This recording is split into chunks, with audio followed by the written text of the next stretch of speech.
Like, was there any crazy formalities? No.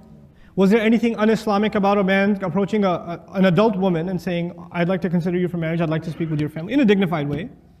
He's not saying, hey, what's going on? Like, what brings you to this conference? Like, he's not doing that. He's just talking straight, dignified. Would you consider the possibility? And she says, I might. Talk to my family. No problem. Now, we have some very, mashallah, religious families. Some people came, they're at this program. Some girl is going back to the parking lot. Some brother comes up and says, Assalamu alaikum. Can I get contact information for your family? I'd like to approach them for marriage. And she says, hee, here's the number for my dad. And she gives him the number for her dad. What just happened was haram? What just happened was evil? अगर यहाँ नहीं मिलेंगे तो और कहाँ मिलेंगे यार? And if the guy sees someone he likes and he approaches her in a dignified way, this is something new. This was happening in Medina, guys. This was happening with the Sahaba. But now in an overly conservative family, if the girl comes home and says, I gave this guy a number, he'll be calling you. Forget about animals being dhabiha. That girl is done. She is done. Because that's haram. Astaghfirullah. La hawla wa la quwwata illa billah. Oh my God, the day has come. My worst nightmare. My own daughter giving somebody my phone number. Inna lillahi wa inna ilayhi raji'un. We should have never left whatever country you came from. We made the avenue for young people to get married. The halal roads, we closed them and pretended like they're haram.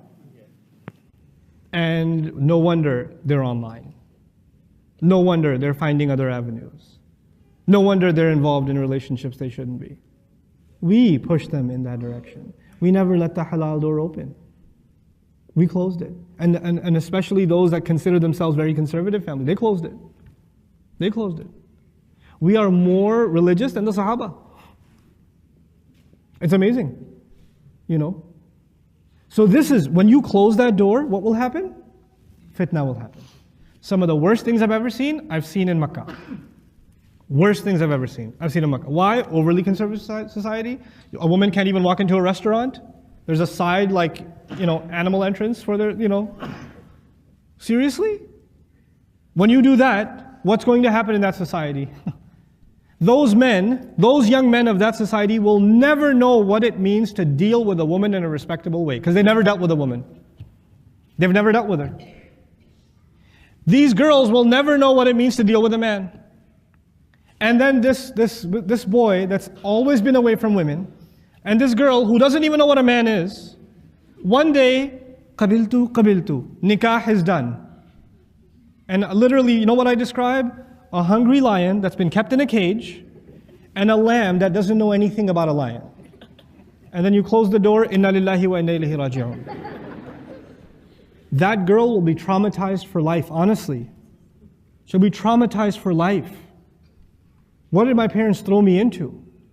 And that boy has no idea how to take it easy. He doesn't know anything. He was never taught the ethics of engagement with the opposite gender.